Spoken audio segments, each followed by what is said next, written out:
জিনিস দেখে, তো তোমাদেরকেও দেখাচ্ছি। তো চলো ready. Hey everyone, welcome back to my channel. So guys, আজকে বৃহস্পতিবার, তো আজকের দিকে আমি সাই বাবার পুজোটা কিন্তু স্টার্ট করলাম। তো এখন আমি স্নান টান করে এসে এখন বাবাকে স্নান টান করাচ্ছি। তো এই যে দেখো, বাবাকে আমি স্নান টান করাচ্ছি। জানি না আমি কতটুকু নিয়ম নিষ্ঠা পালন করতে পারছি, বাট আমি যেটুক পারি, যেটুক জানি সেটাই কিন্তু চেষ্টা করছি। আশা করি আমার পুজোটা বাবার খুব ভালো লাগবে। আর যদি কিছু ভুলভাল হয়ে থাকে তোমরা কিন্তু কমেন্টে আমাকে বলে দেবে।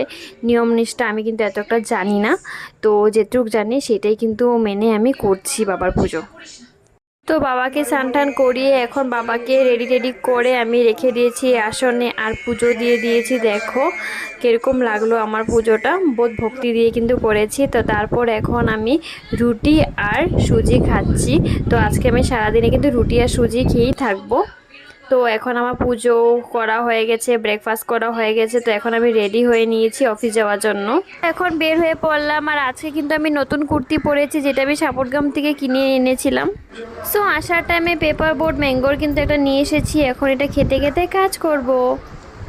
সারাদিনে কিন্তু আর ভিডিও করা হয়নি। তো এখন আমি অফিস থেকে বের হয়ে পড়েছি, আর এখন যাচ্ছি গাইস আমি মন্দিরে, সাই বাবার মন্দিরে, যেটা আমি গত 1 বছর পরে যাচ্ছি। আর আমার সত্যি বহুত এক্সাইটেডমেন্ট ছিল, সকাল থেকে, কালকের থেকেই ছিল। তো এই যে ফাইনালি আমি এসে পড়েছি সাই বাবার মন্দিরে 1 বছর পর। তো চলো গিয়ে এখন পুজো করে নিই।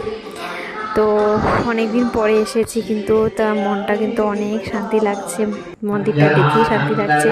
তো মন্দিরে এসে কিন্তু প্রদীপ, ধূপকাঠি আর একটা রোজ কিনে নিলাম। তো প্রদীপ ধূপকাঠিটা নিচে জ্বলিয়ে এখন যাচ্ছি মন্দিরের ভিতরে। তো এই যে সাই বাবার জন্য কিন্তু আমি একটা রেড রোজ নিয়ে এসেছি, কেন কি সাই বাবার কিন্তু রোজ ভীষণ ভালো লাগে। আর এই যে আমার রোজটা কিন্তু পণ্ডিতে নিয়ে নিয়েছে, পণ্ডিত মশাই নিয়ে এখন বাবার চরণে ছুঁয়ে এখন। সো এখন কিন্তু মন্দিরের ভিতরে এসে কিন্তু ভীষণ শান্তি লাগছে। আর এখানে দেখো সবাই বসে আসছে, বসে বসে বাবাকে দেখছে। আর এখানে দেখো ডগিগুলো কত সুন্দর শান্তি করে শুয়ে আছে, সেটা দেখে কিন্তু ভীষণ ভালো লাগে। তো তোমরাও কিন্তু একদিন এই মন্দিরে আসবে, অনেকে কিন্তু ভালো লাগে। আমার ভিডিওতে কিন্তু তোমরা আগেও এই মন্দির দেখেছো। তো এখন 1 বছর পরে এসেছি। তো আমার কিন্তু পুজো করা হয়ে গেছে, আর এখন আমি ঘরে যাচ্ছি। সো গাইস, আমি জাস্ট ঘরে এসেছি। এসে আমি পুরো সারপ্রাইজ একটা জিনিস দেখে, তো তোমাদেরকে দেখাচ্ছি। তো চলো রেডি। দেখো আমাদের ঘরে কে এসেছে। তো দেখো সাই বাবা, মানে আমাদের ঘরের পাশে একটা মামি আছে, সে সিদ্ধিতে গেছিলো, তো সেখান থেকে আমার জন্য সাই